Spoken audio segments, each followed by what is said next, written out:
सात संगत जी, प्यार से कहना धन निरंकार जी। समागम के दूसरे दिन आज जहाँ फिर एक बार ध्यान इस परमात्मा की ओर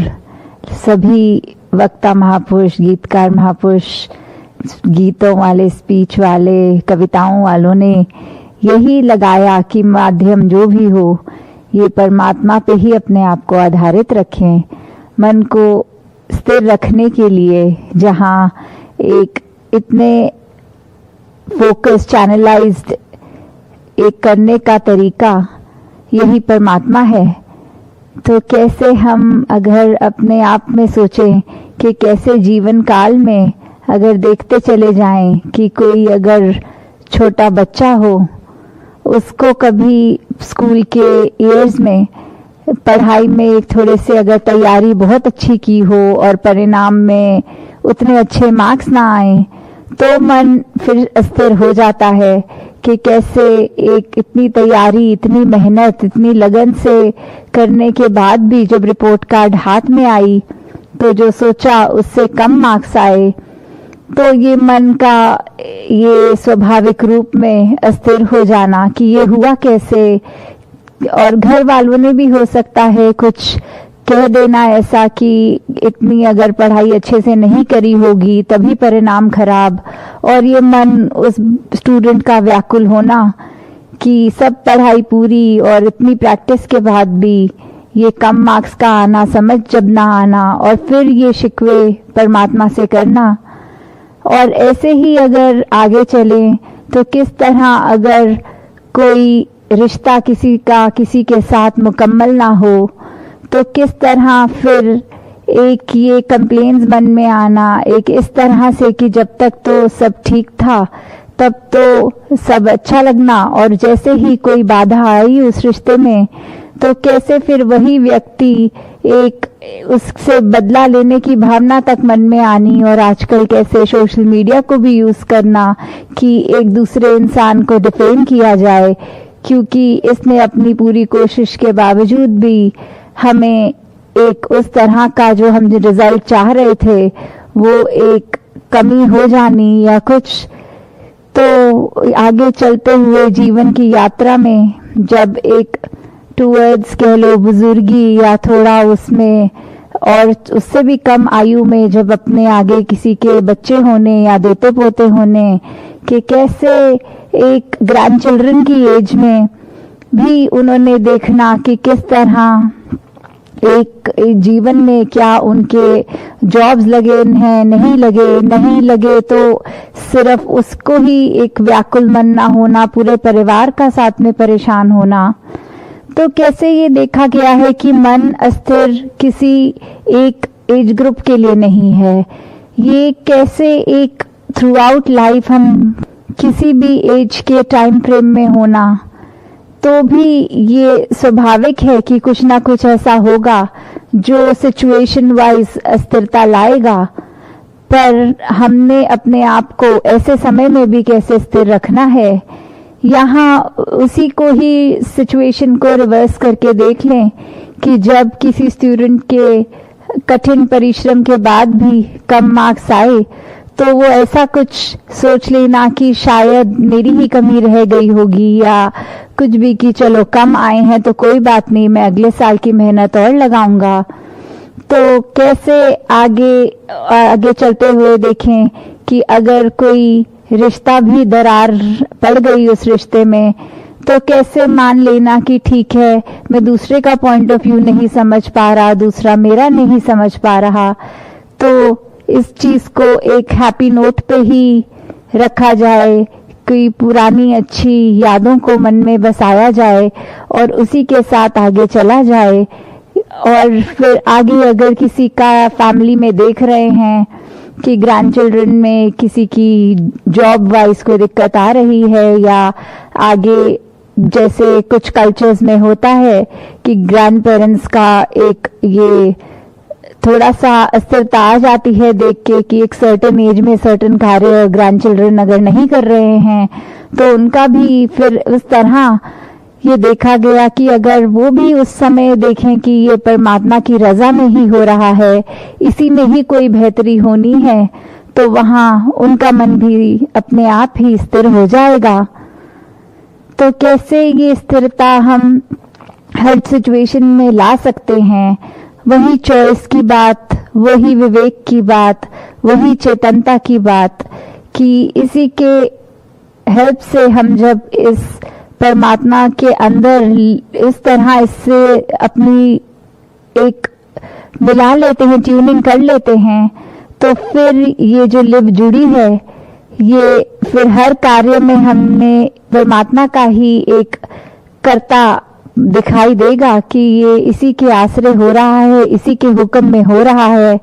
तो उसमें सब फिर अच्छा ही दिखेगा। तो कैसे फिर इस परमात्मा का अगर हम आसरा लेंगे तो इसी का ही दिखेगा कि कर्ता भाव, ये हमारा परमात्मा ही सब कुछ कर रहा है, हम एकदम अकर्ता हैं। और उसी में हम देखें कि फिर एक अगर किसी से हमारे रिलेशनशिप्स भी हैं तो कैसे वो सुंदर होते जाते हैं। जैसे एक शायर ने भी कहा है कि दुश्मनी का सफर एक कदम दो कदम, तुम भी थक जाओगे हम भी थक जाएंगे। तो कैसे ये एक अगर दुश्मनी करी है किसी से तो उसका परिणाम सभी को पता है कि मन में जैसे ही एक नेगेटिव भाव दूसरे के लिए आए, तो अगर तो ये दो तरफा एक बात है, तो फिर एक कठोर वचन एक बोलता है, सामने से दूसरा बोलता है, तो ये अपना भी दोनों ने मन खराब करना और आसपास अगर कोई सुन रहे हैं उनको भी ये अनप्लेजेंट एक्सपीरियंस एक झेलना पड़ेगा। तो कैसे अगर ये एक तरफ एक भी समझदार हो तो दूसरा अपनी तरफ से तो एक दुश्मन बन के किसी का उसके लिए कुछ गलत बात बोल रहा है, पर वो ही अगर चुप हो जाए, शांत हो जाए, या आगे से एक यही अरदास परमात्मा से कि इसको समत बख्शो, इसके अंदर वो समझदारी बख्शो कि ऐसे वचन ना निकाले, तो कैसे वो बात जल्दी वहां पे ही थम जाती है। और अगर कोई ये भी सोचे कि कई बार देखा गया है, कोई बहुत अच्छे अगर फ्रेंड्स एक टाइम पे और इतने साल बीच के कोई खटास की वजह से बात नहीं कर रहे, तो इतने साल वो व्यर्थ भी गवा दिए, और एक मन में कहीं ना कहीं वो ख्याल, क्योंकि अंदर से अगर एक केयर थी एक टाइम उनके लिए, तो वो उस तरह कायम भी रहनी, कुछ मन में आना कि एक फोन उठा के कॉल की जाए, और फिर ये ईगो मन में आनी कि नहीं ये तो उसने ऐसा कहा था तो मैं नहीं ये करूंगा फोन। तो कैसे एक या तो इतना भी प्रोलॉन्ग अगर कुछ खिंचता है, अंत में वही होता है कि जब एक होना फिर इकट्ठे, तो फिर अपने आप में ये सोचना आपस में जब बात करनी कि हमने इतने साल तो व्यर्थ कर दिए, क्योंकि जहाँ ये नेगेटिव भाव आते हैं वो तब तक ही खड़े हो सकते हैं जब तक हमारा मन उनको अकोमोडेट करेगा। जिस पल इस मन में हमने परमात्मा को डाल लिया और फिर मन स्वच्छ हो जाता है, तो वहीं एक ख्याल भी आ जाना कि हम इतनी ही जिंदगी है, इतने ही वर्ष हैं हमारे, तो उसको किस तरह बिताया जाए, उसको फिर एक अच्छाई के रूप में एक हर एक के साथ अच्छा करने में ही बिताया जाए। फिर ये वजूद नहीं, एक पकड़ नहीं बना सकते अंदर मजबूती से कुछ भी जो नेगेटिव हो, तो ये चेतनता मन में रखनी, और कैसे इसी के ऊपर हमने और अपने आप को सुधारना कि हाँ, हर दिन में हो सकता है गलतियां हम सबसे होती रहें,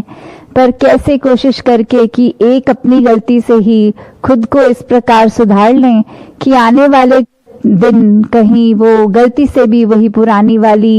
एक जो आदत बुरी उसको रिपीट ना किया जाए। तो इसी प्रकार हम हर एक के जहाँ जीवन में अपनी तरफ से पॉजिटिव कंट्रीब्यूशन कर सकते हैं, वहीं एक स्वयं भी हमें अच्छा लगेगा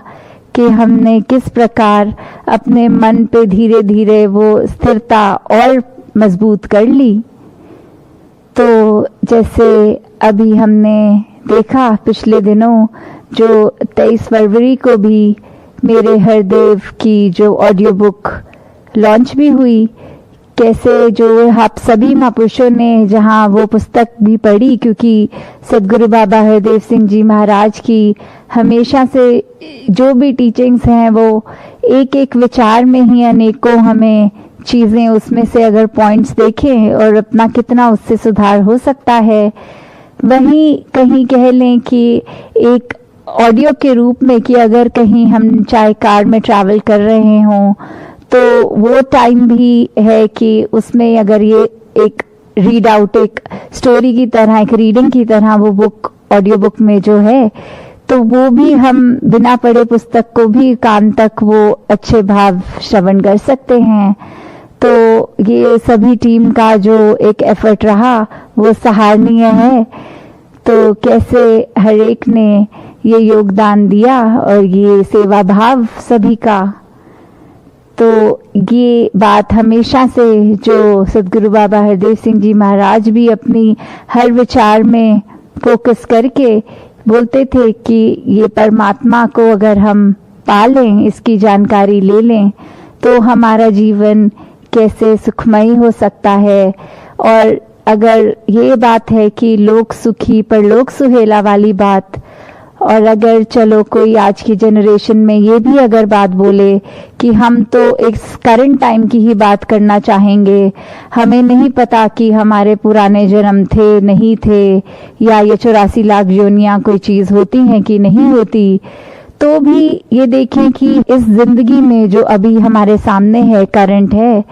तो कैसे हम इसको ही सुधारने की बात करें, आगे पीछे अगर नहीं भी सोचें।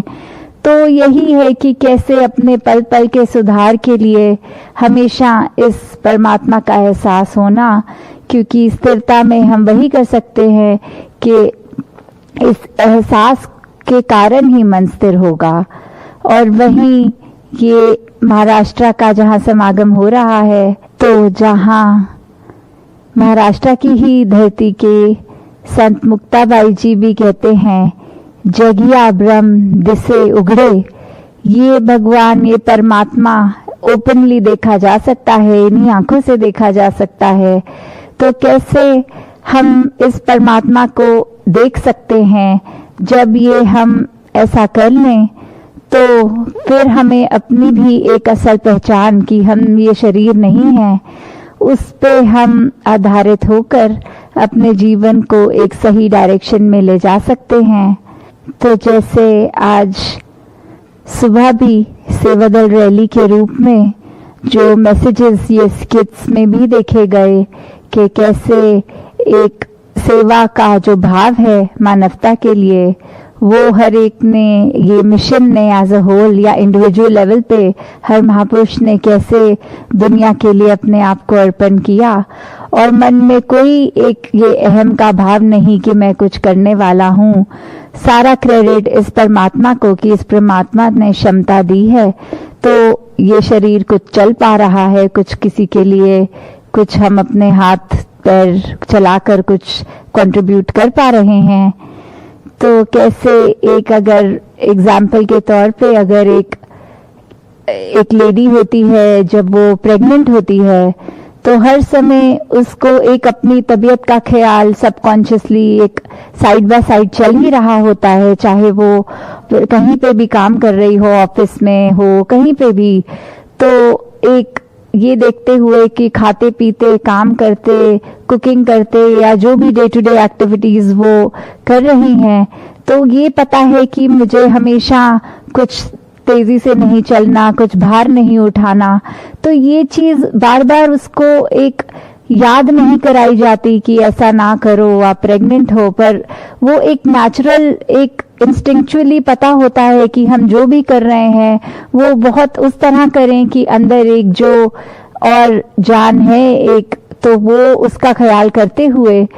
तो कैसे ये चीज भी कि परमात्मा का एहसास इसी तरह का हर एक में होना चाहिए कि एक हम चाहे कुछ भी हों, जो कहा भी जाता है हथ कारवल दिल यारवल, कि हम कोई भी कार्य कर रहे हों, चाहे हमारे हाथ कोई भी काम कर रहे हों, पर ये मन हमारा इसी परमात्मा में लगा रहे। यही एक सही मार्ग है जो युगों युगों से भक्तों ने, संतों ने बताया है कि भक्ति के मार्ग पर ही रहकर हम अपना कल्याण कर सकते हैं और ये ब्रह्म ज्ञान प्राप्त करके हमारी रूह भी ये सब बंधनों से मुक्त होकर एक साल्वेशन को प्राप्त कर सकती है। तो दातार सभी पे कृपा करे कि ऐसी ही स्थिरता वाला जीवन, एक सहजता वाला जीवन हर एक के हाथ में हो, हर एक उसी तरह से अपना जीवन जीता चला जाए। तो यही अरदास की परमात्मा का ही आसरा लेकर जब हम हर काम करेंगे तो डेफिनेटली हमारी इंटेंशन जो है उसको अगर पॉजिटिव करने की, तो वो एक पॉजिटिव ही होता जाएगा। और हाँ, ये भी देखा गया है आजकल कि अगर कोई नेगेटिव काम करने में भी दलील देने में बोलता है कि अगर परमात्मा के बारे में सोच लिया पर इंटेंशन हमारी नेगेटिव है तो भी ये जरूर एक सफल होगा, तो उसमें भी हमें पता है कि ये हमारे दिमाग की एक चालाकी है। और परमात्मा को तो एक इनोसेंट, जैसे बच्चों का भी एग्जाम्पल बहुत बार आता है कि वो बच्चे चाहे कितने भी चुलबुले हों, उनकी एक इनोसेंस हर एक तक पहुंचती है, कोई चतुर चालाकियां नहीं। तो हम कैसे अपने आप को भी एक उस रूप में चाइल्ड लाइक बना पाएं कि इनोसेंस से इतने भर जाएं कि मन इतना साफ हो जाए कि फिर कोई छल कपट ना हो उस मन में। तो दातार सभी को ऐसा जीवन बख्शे कि एक रस होकर भक्ति को पूर्ण करे। सात संगत जी, धन निरंकार जी।